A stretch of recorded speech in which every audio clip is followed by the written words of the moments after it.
essentially what I'm trying to say is,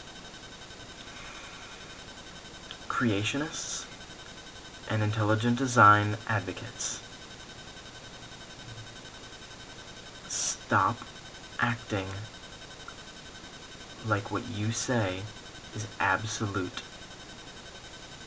Because yours is the least proven of any theory, yes, I said theory, that there is.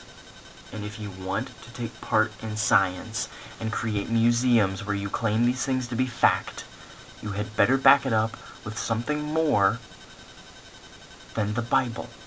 So, when you say that creationism is based on the Bible, don't be surprised when people say, yeah, that's why we don't believe it. 6,000 years. There is light out there coming from 100,000 light years away that we're picking up on Hubble telescope. So that light was out there 100,000 years ago, but the Earth was only here 6,000 years ago.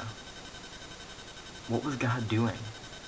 I guess I struggle with the fact that people generally have a choice between a working theory that thus far is certainly not disproven, but in every sense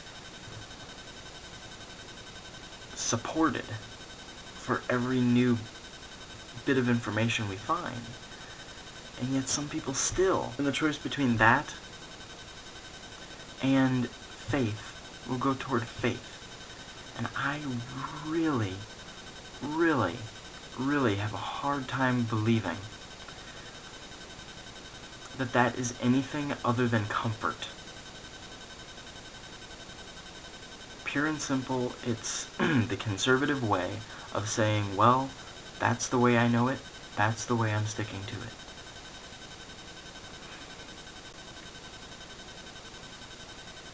The best analogy I think I could come up with, you have a bucket with 12 apples in it. One of them has a worm in it. You tell someone, hey, that bucket of apples has a worm in it.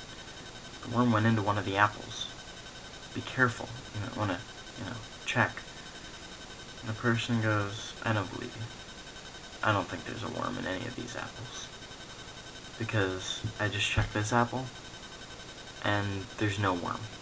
And you're like, okay, there was no worm there, but that doesn't mean there couldn't be a worm in the other 11 apples. And them going, no, I think there's a cockroach in one of the apples. And you going, what makes you think there was a cockroach? And them going, oh, I just believe that there was a cockroach. And you going, no, I saw the worm. Like, I know it went in there. I don't know if it went into the apples, but I'm pretty sure it did. I mean, why else would it go in there? And them going, no, there's a cockroach in there. No, there's a worm. Look, check. I checked an apple, and it didn't have a worm. And since the cockroach will never show itself because it doesn't want to be discovered, obviously there's a cockroach and no worm. Do you see what I'm saying? Just because you can't see the worm doesn't mean there isn't a worm. And just because you say there's a cockroach doesn't mean there's a cockroach. We have evidence that there's the worm. We've seen ways that the worm could have gotten in there. What evidence was there that there's a cockroach? I would like to conclude my tirade with a reference to C.S. Lewis. My brother and I actually have talked quite a bit about The Lion, the Witch, and the Wardrobe. The message that C.S. Lewis seems to be getting across, it really fits what I've been talking about. He makes two different worlds, two very distinct, very different worlds. One of which is Narnia. The other of which is the world we live in. Now, evolution belongs in the world we live in. Creationism belongs in Narnia. It's not bad to visit Narnia every once in a while. I love Narnia. I very much think it's good to escape reality on a very regular basis. No one can go there except in their head. That's the whole point. It's something we have maybe to look forward to to imagine, to dream about, to love, something we have to hold on to. But that doesn't make it real. It's very dangerous to confuse those things. We've seen that.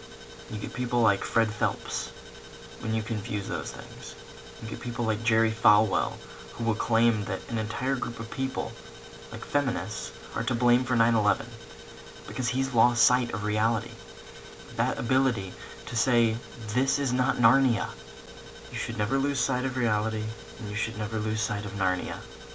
You should always have both of them with you, but you have to know the difference. Evolution does not belong in Narnia.